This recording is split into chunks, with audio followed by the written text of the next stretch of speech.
लेकिन उनको तो मिल गया एक मुसलमान नेता जिसको जो है टारगेट करके वो अपना ध्रुवीकरण की राजनीति सिद्ध करना चाहते हैं। उसको हम लोग कामयाब नहीं होने देंगे। सदन के गरिमा को कोई तार तार करेगा, सदन में किसी को जिस तरह से गुंडा दहाड़ता है उस तरह से दहाड़ दहाड़ करके किसी को अपमानित करिएगा। उस शब्द को पूरा सुनिए। वो कह रहे हैं कहाँ भागा महबूब, कहाँ भाग गया महबूब। महबूब भागने वाले हैं, हम माले के लोग भागने वाले हैं। हम लोग वही सामंती ताकतों से लड़ करके, सांप्रदायिक शक्तियों से लड़ करके और उन्हें परास्त करके हम यहाँ विधानसभा के भीतर पहुँचे हैं। लेकिन यह सच्चाई है कि उन लोगों को तो यह स्वीकार करना चाहिए कि हमारे देश के आज़ादी की लड़ाई में उनकी कोई रोल नहीं रही है, कोई भूमिका नहीं रही है।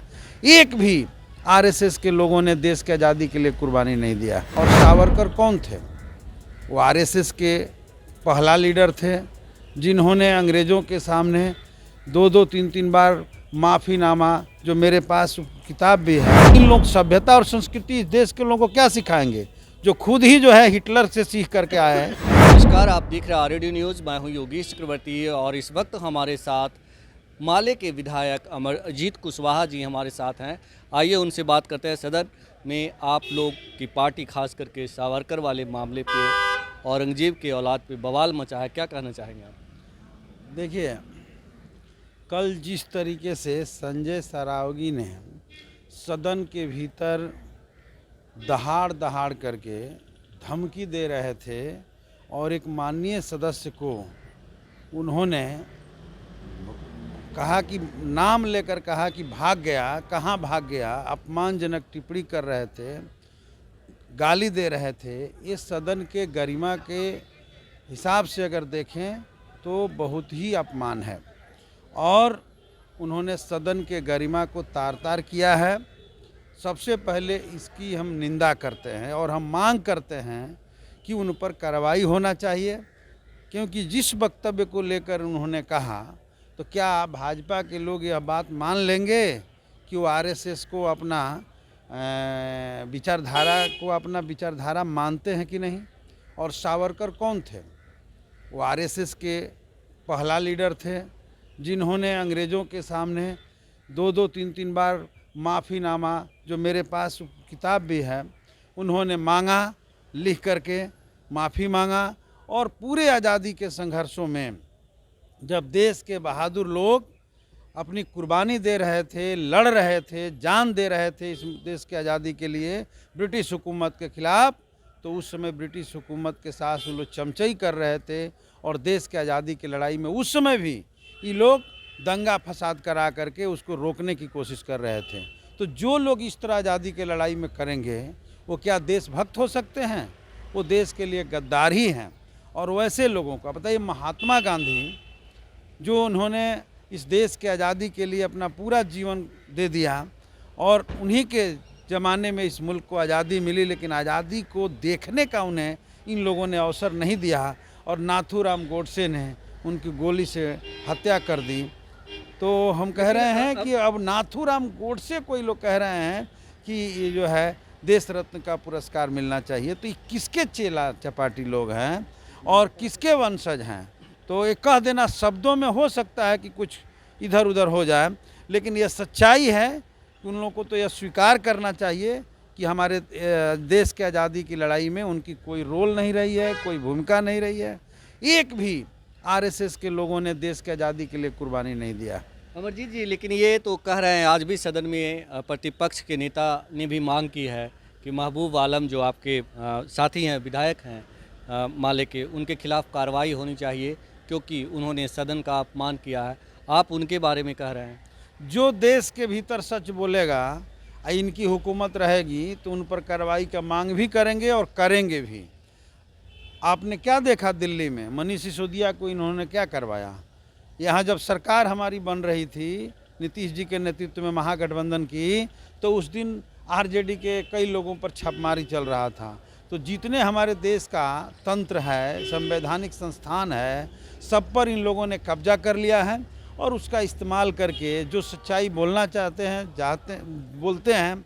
जैसे अभी गुजरात के सवाल पर जब बीबीसी लंदन ने अपना सच्चाई को सामने ले आया, एक जो है फिल्म को डॉक्यूमेंट्री लाया, उस पर जो है टारगेट करके बीबीसी लंदन के ऊपर हमला हुआ, उसके कार्यालयों पर छापेमारी हुई। यह पूरा देश दुनिया देख रहा है कि जो सच बोलने की हिम्मत जुटा रहे हैं उस पर ये लोग हमला करते हैं, और जितनी झूठ है उतना बोलते जा रहे हैं। इनके पास अपनी कोई विरासत में देशभक्त मिले ही नहीं हैं, तो दूसरे को हड़पने की कोशिश करते हैं। आज उन लोगों का नाम लेकर हिंदुस्तान के जनता को गुमराह कर रहे हैं। तो सच तो यही है कि उनको माफ़ी मांगना चाहिए। सदन के भीतर किसी भी माननीय सदस्य को इस तरह से नहीं बोला जाता है। ये बताइए, जिस तरह से संजय सरावगी जी ने कहा कि वो मीर जाफ़र के औलाद हैं, औरंगजेब के औलाद हैं, क्या आप चाहते हैं कि मतलब सदन से मतलब डिमांड करते हैं कि उन पे कार्रवाई होनी चाहिए? ये सारे शब्द जो उन्होंने बोला है, सबसे पहले आपके इस चैनल के माध्यम से हम मांग करते हैं कि वो जो है प्रोसीडिंग से बाहर निकाल दिया जाए। मीर जाफ़र क्या थे वो दुनिया जानता है, और किसी का औलाद कह देंगे। वो तो जब त्रिपुरा में जीत हासिल किए थे पिछले बार, तो लेनिन की मूर्ति तोड़वा दिए थे। जिस लेनिन को शहीद आजम भगत सिंह अपना जो है सबसे बड़ा नायक के रूप में स्वीकार किया था, तो भगत सिंह जिसको नायक मानते हैं, जो हिंदुस्तान के आज़ादी की लड़ाई में 23 साल की उम्र में हंसते हंसते फांसी के फंदे को चूम लिए, उनकी स्टैचू जो तोड़वा रहे थे, तो ये किसको मानने वाले लोग हैं? इसलिए साफ साफ समझने की बात है कि जो भी बातें उन लोगों ने बोला है, सदन का अपमान हुआ है, सदन के गरिमा के खिलाफ है। पिछले बार हम लोग देखे थे 23 मार्च को बजट सत्र में भगत सिंह के शहादत के दिन, आज इतना नौटंकी लो सदन के भीतर कर रहा है। और पिछले बार हम लोग एक बिल लाया गया था सरकार के ओर से, सशस्त्र पुलिस बल, जिसके जरिए हम लोग कह रहे थे कि इसको पब्लिक डोमेन में भेज दिया जाए, जनता पर दमन बढ़ जाएगा। उस बिल के खिलाफ हम लोग विपक्ष के लोग जब विरोध कर रहे थे, तो उन्होंने क्या नहीं करवाया, यहाँ लात जूता से विधायकों को पिटवाने का काम इन लोगों ने किया था। आप जानते हैं ना, वो दिन शर्मसार हुआ था, और बिहार के संसदीय इतिहास में वो काले दिन के रूप में लिखा जाएगा। यही ना प्रतिपक्ष के नेता उसमें आसन पर बैठे हुए थे। तो इन लोग सभ्यता और संस्कृति इस देश के लोगों को क्या सिखाएंगे, जो खुद ही जो है हिटलर से सीख करके आए हैं। इनके लोग जा कर के हिटलर और मुसोलिनी से सीख करके आकर हिंदुस्तान में लागू कर रहे हैं।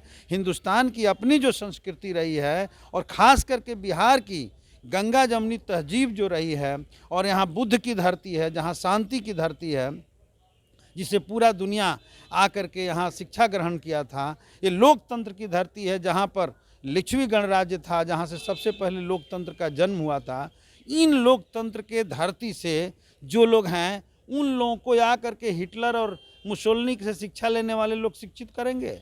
वो खुद सभ्यता नहीं जानते। आप कह रहे हैं जिस तरह से कि आपको लात घुस से, और ये घटना तो घटी ही थी।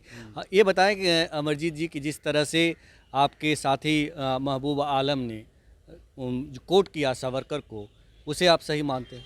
अबे क्या गलत उन्होंने क्या बोल दिया? भावना को तो समझिए, भाव समझिए वो कहना क्या चाहते हैं। अब हमको कोई कहे कि भगत सिंह के वारिस है, तो क्या गलत है? भगत सिंह के हम हैं, हम मार्क्स लेनिन के हैं, हम उसको मानते हैं अपना।